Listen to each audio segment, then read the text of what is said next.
May I come in, sir? Please do. Come on in. Mr. Vasant Dabholkar. Namaste, sir. Namaste. Namaste. Please take a seat. बताइए, Mr. Vasant Dabholkar, tell us something about yourself, briefly. So my name is Vasant Dabholkar. I come from Sindhudurg district of Maharashtra. I completed my mechanical engineering from Mumbai University in 2019, and since then I am preparing for UPSC, as well as I am engaging in conservation activities for olive ridley turtles in my native district. Right, madam. So Vasant, you do meditation and also something in mental health, etc. Why have these become so important in today's world? Definitely the mental health issue is rising nowadays. Why? And earlier it is not considered as a health issues, but nowadays it's gaining some kind of significance that yes, mental health is there, and there is anxiety, depression, such kind of diseases have become chronic, and people are mostly not aware in the Indian society, and there is stigmatization of the diseases of the same. And meditation definitely help to overcome the diseases, not fully, but in a way it can definitely help to overcome such diseases. How do you remove the stigma?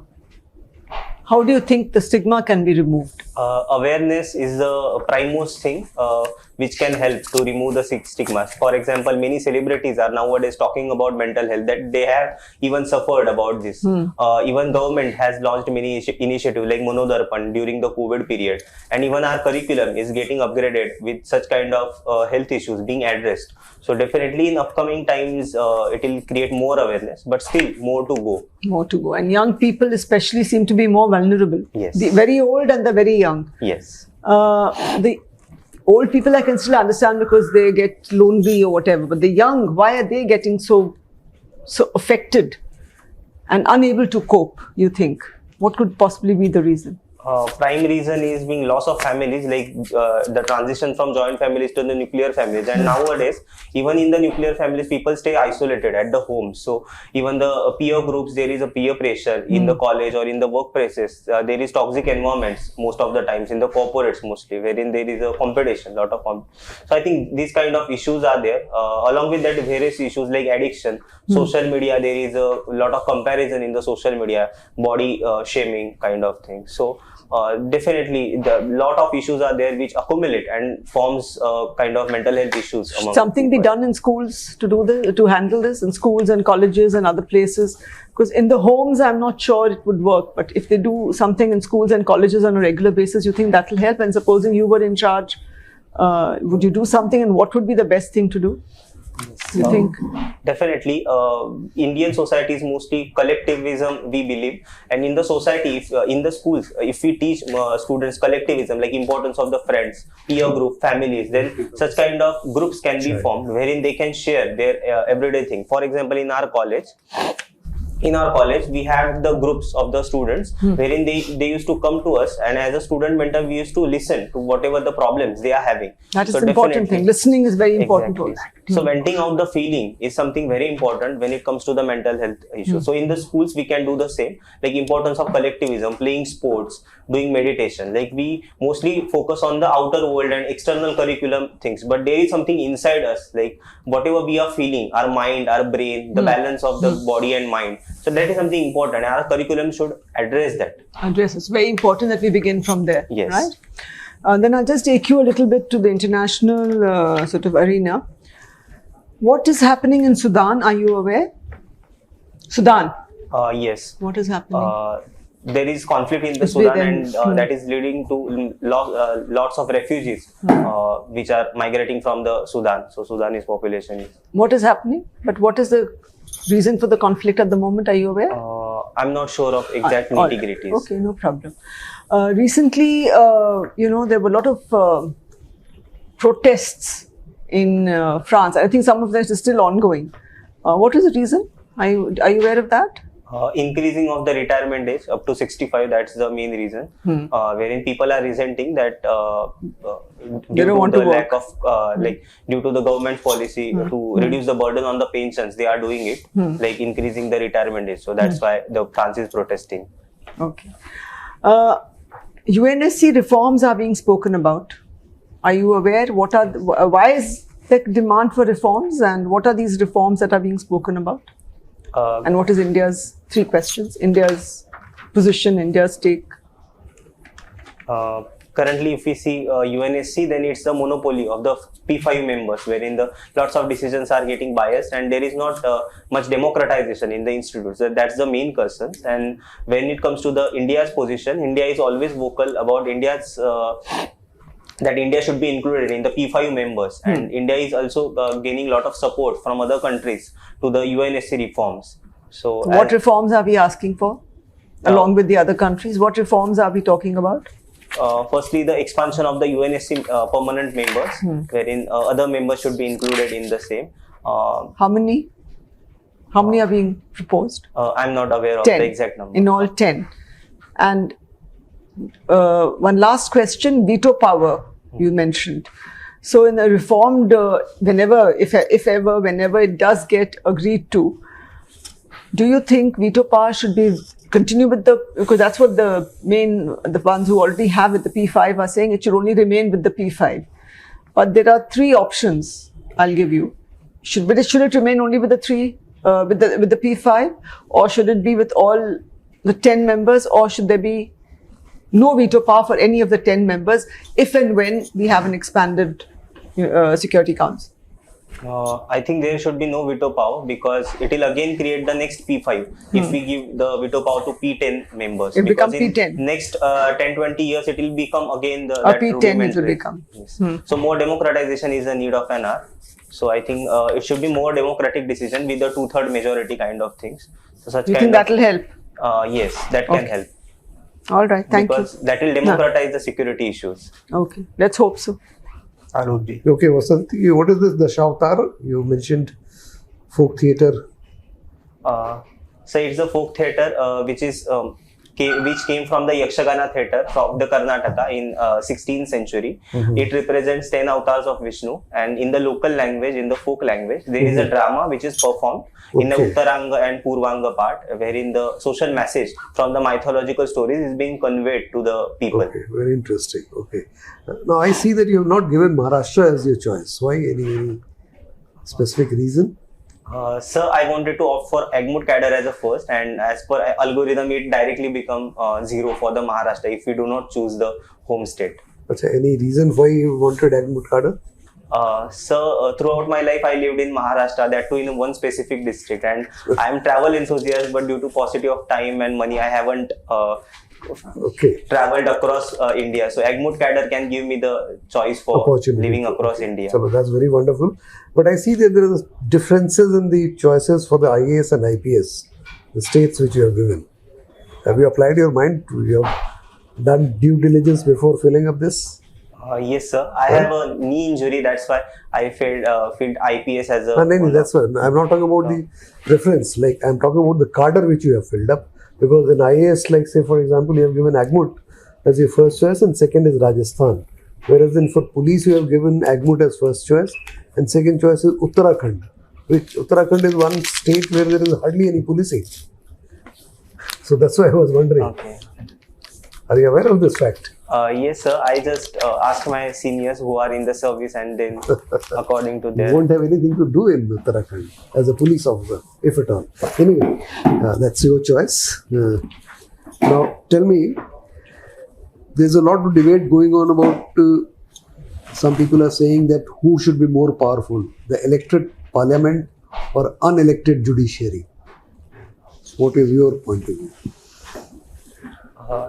Which is more powerful? Sir, in Indian scenario, constitution is more powerful because it gives the different kinds of authorities to the parliament as well as judiciary. Parliament's work is to. I'm talking about these two. I'm not talking about constitution. Out of these two, in your opinion, which is or which should be more powerful, or they should be equal? What is your? So they are equal because we have the checks and balances. So I don't think so anyone is superior than anyone. No one is superior. Then what is this judicial overreach people talk about? Where the judiciary goes into your domain, that is if you are an executive. Yes. When the judiciary steps into the parliament's role and they form the legislations, then it's the judicial overreach. For example, the liquor shops around the highways. So that was the ruling of the Supreme Court, and it was said as a judicial overreach. Okay, and some good overreach you can think of, where judiciary did something which was really required. PIL, which is a good reform, and that way we can say it's a judicial activism. Yes. Yes. Can you give me some other examples of activism? Introducing of environment subject in the curriculum. So that is one good judicial activism. The Chief Justice at one place said that justice is not only a sovereign function, it is an essential service. What did he mean by this? It is not only a sovereign function, it is an essential service. Sorry, sir, I'm not able to. You are not able to decipher this. Yes. Okay. Role of governor.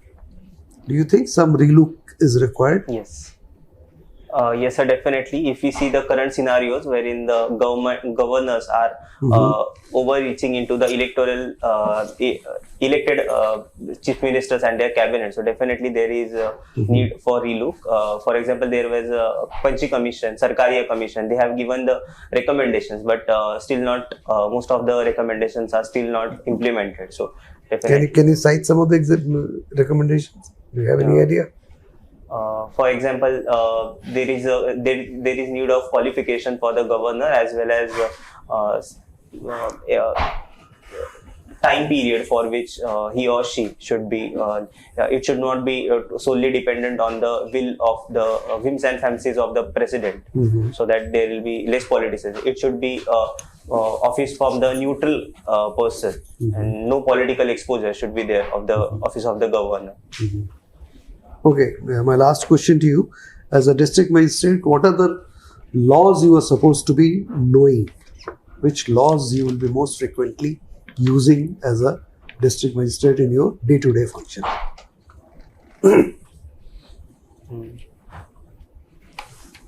Sorry, sir, I'm not aware of this. You're not aware of any law? Have you heard of Section 144? Have you heard of Section 144? Yes. What is it? It's it restricts the meeting of more than 5 people in the place, like curbing. So this Section 144 is of what? I read about it, but right now not able to recall. Yeah. It was during COVID we implemented it. It is CRPC. Have you heard of CRPC? Yes, sir. Huh? Okay. Thank you. Thank you, sir. Vasant, we have met before also. Yes. Okay. So, which is this round of mock interviews for you? 4th. 4th. And when is your interview? 17th May. 17th. You still have time. Yes. So, Sindhudurg district, where you're coming from, okay, is very famous for mangoes, strawberries, and what? So it's famous for mangoes and cashews, as well as cashews, strawberry, fisheries, yes. okay, coastal fisheries. Cheapers. And what we are hearing actually that because of climate change, a lot of adverse impact is already happening on these crops. And the resilience of livelihoods of the people of Sindhudurg is in real problem. So, what should the government be doing about that? Is the government doing anything? And whether the government doing is enough? Would you like them to do more? So government is definitely doing good things. For example, Matsya Sampada Yojana, as well as PM Kisan is there for agrarian relief. What is so important about climate point of view? Yes. There could be an umpteen number of schemes, but a specific scheme or a program or a content which is addressing the issues related to climate change, the adverse impacts of climate change. Yes, sir. We are lacking in the dedicated climate change related schemes or policy or programs there. So, Okay. yes. And in your view, what should be those programs? like we are always talking about debate of environment versus development. So our policy should be in line with sustainable development in the region like Western Ghats. Give me a very specific example. You are from For that example, state. You have been involved in practical programs Yes. of olive regulator to conservation. So you must be knowing much more about it yes. in practical terms.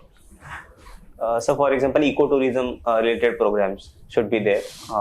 Also, there are indigenous, local, traditional architectures there. So, such kind of houses should be built under PM Awas Yojana, because when the cement or the unsustainable architecture is introduced in the area, Let us it talk is about prone. those horticultural crops which are getting affected because of climate change. Let us focus on that. So that is the mainstay of economy of the district. Yes.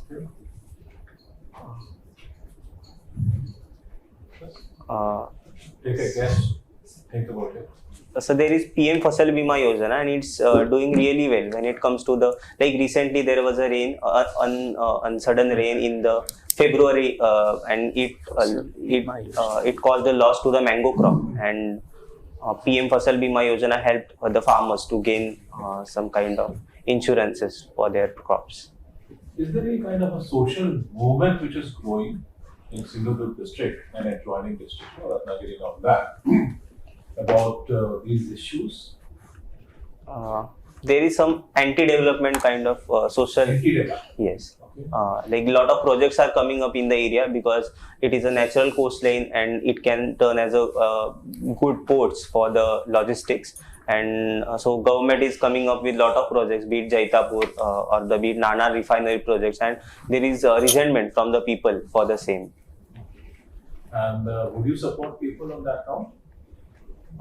To some extent, yes, I would support the people because their concerns are really like addressable, and if there is a mistake in the implementation of this, then that can really devastate the local ecology of that. For example, the nuclear power plant there, it's very nearby to the coast, and by seeing the Fukushima's incident in the Japan, we should develop it very wisely. Otherwise, it can devastate the local ecology. Engineer also. Yes. So back in the what kind of reactors was being used in that program for that nuclear power plant? I'm not aware of this, sir. It was heavy water. Okay. So now, why it is called Sindhurpur? Does it have any fort? Yes. It have a Sindhudurg fort itself. It is built by What King was the Shivaji. significance of that fort? It is built by King Shivaji in the medieval times, and it used to protect the entire coastline of the Western Ghats from the invaders. As well, it is very strategic importance, and it's architectural marvel because it is on island and it has a lead foundation beneath it, so it can resist the earthquakes and the tsunamis as well. Okay. And how did it actually promote, ensure the promotion of trade through the sea? Was that also an important function of the fort? No, sir. The trade was not the There was no primary trade function. actually. It was for the strategic importance only. Only strategy. Yes. Okay. And you are a mechanical engineer. Okay. So let's come to another question. When this liberalization of India started, in the 90s, we saw that Pune became the hub of automobile manufacturing. Okay. Tata has also shifted from Jamshedpur for their passenger vehicles to Pune. Mercedes also started their plans. Now suddenly we are seeing that everybody is getting away from Maharashtra and Pune. So is there a specific reason for that? So yes, there are 2-3 main reasons. For example, when this automobile boom was happening in the Pune, at that time we had the stable governments and dedicated policies. For example, the land policies for the region of Pimpri-Chinchwad Municipal Corporation was very stable and very like pro-business. But now if we see for last 6-7 years, we had the unstable government, and there is a land issues, like locals are resenting against the developmental projects nowadays. So Gujarat is the... They will be getting jobs and all that. Everybody is so gaga, and there was allegation against the Maharashtra government that they have lost, and that has become a political issue. So people must be wanting that actually. people have People are opposing. some fraction of people are there who are resenting, not everyone, but due to that resentment, businesses are unlikely to come there. And if we see the Gujarat where the industries are going, they have the land bank policy wherein it's very easy for the businesses to set up businesses. Even for the regulations compared to Maharashtra, Gujarat have very less regulatory mechanisms. So why Wherein Maharashtra government is not able to create a land bank? Any idea? I'm not sure about this, sir. So now we're coming to this question again on automobiles. So, a lot of things is being done by Government of India on electric vehicles, population of electric vehicles. So is there any target fixed for two-wheelers, four-wheelers, larger commercial segment? There is target, but I'm not aware of the exact percentage right now, sir. Okay. I'll look into it. And what the Government of India is doing about that? We have the FAME To scheme. promote EVs. We have the FAME scheme under Ministry of Heavy Vehicles. In a way, we are giving subsidies to the buyers or the consumers The of the. buyers. FAME is not for the buyers. Sorry, sir, I'll look into it. Okay. It's for the manufacturers. Okay. What else? Sorry, sir. When you I'll, drive an EV, what is your greatest anxiety? there is no gears and Anxiety. What is your anxiety? There are a lot of yes, automatic cars also don't have Yes. gears. I see. yes. Battery issues are there. Like sometimes, Range issues. yes.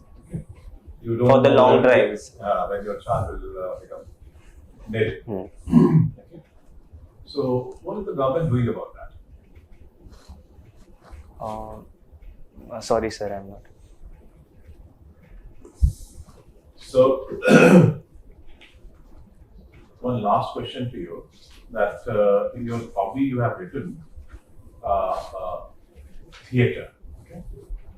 And then what we have understood actually that in Maharashtra theatre has been very, very popular, and it has been used as a tool for social development. Okay? Why do you think that this theatre model has not flourished in other parts of the country as compared to Maharashtra? What is there in Maharashtra? And give me this answer with your knowledge of anthropology.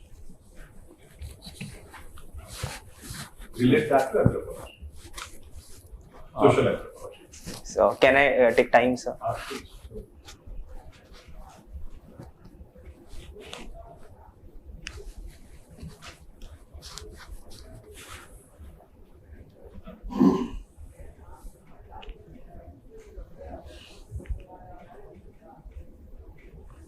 Sir, I can't relate to the anthropology, but what I can, for the folk theatres, I can relate to the anthropology. But for the Marathi Natak, which is mostly the urban area specific, the plays or the dramas, it more relates to the urbanization and colonial period, because the Marathi Natak is mostly on the lines of the British plays, which used to on the lines of Shakespeare and that. So mostly in the regions like Bengal even, and for the Maharashtra even, for the Maharashtra, Marathi Natak got flourished in the urban areas of the Pune and Mumbai especially. And when it comes to the folk theatre, I can relate to the anthropology, wherein there was a lot of tribal population in the Western Ghats, and they had their own deities, own gods. Anthropology only about tribals.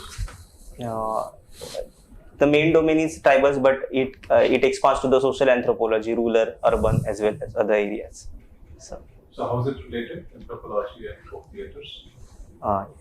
Folk theatres mostly take elements from the rural or the tribal societies, and as Western Ghats is a home to a lot of ethnicities and tribals, so definitely when they got Sanskritized, their forms has been captured in the folk theatres. Like recently there was a Kantara movie and Bhuta Kola, which is the Dakshin Kannada and Kasaragod districts folk theatre. Very near to Maharashtra. Yes.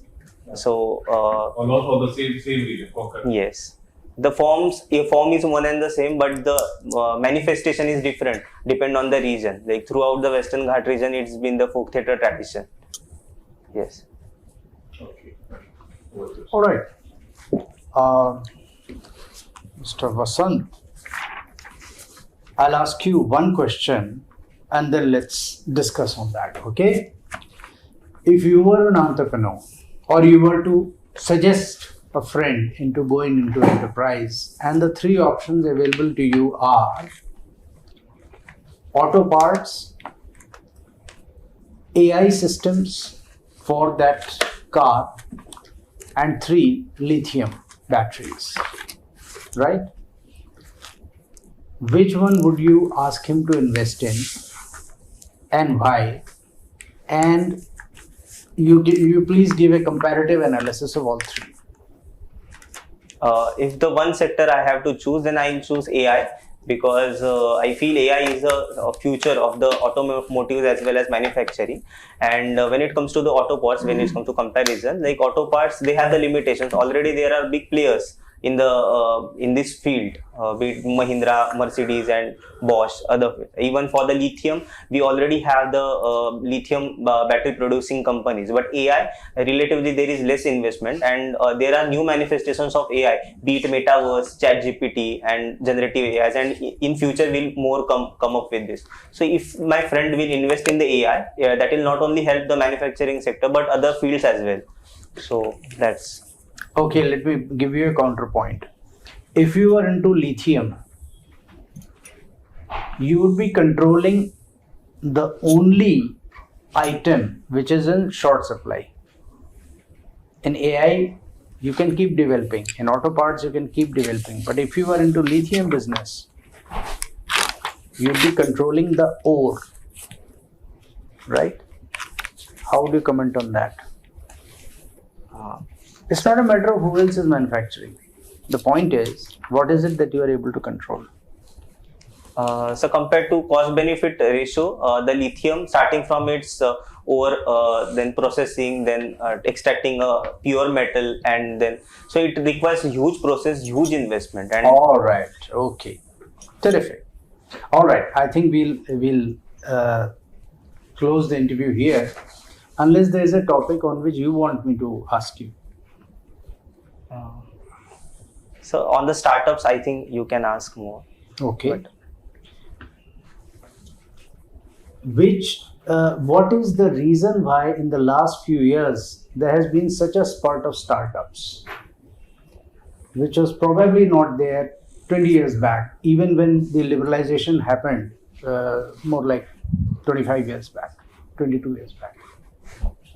So at startup means the innovative solutions, and it's the enterprises which address the innovative solutions and problem solving. So we were successful in creating ecosystem for the startups to thrive in last 5-6 years. For example, on the government path, there was a Startup India initiative, there was seed fund scheme, as well as Atal Let me Innovation rephrase Center. the question. When the LPG regime happened, one would have thought that there will be so much of spurt of new enterprises, but so many unicorns. So even if you call them unicorns at 25 crores, it's your definition, no? But that did not happen, as happened recently. So all of a sudden, Indians couldn't have become so innovative. Yeah. So one reason I could quote is digitalization, and because in 1990s the businesses have come up, but in the traditional sales, like traditional MSMEs and traditional solutions. But if we see the nowadays, then due to digitalization, there are a lot of startups which solve the problems digitally. For example, Ola and Uber for the cabs, Go, Make My Trip for the online hotel booking. So most of the startups are tech startups and on the digital platforms only. All right. Thank you.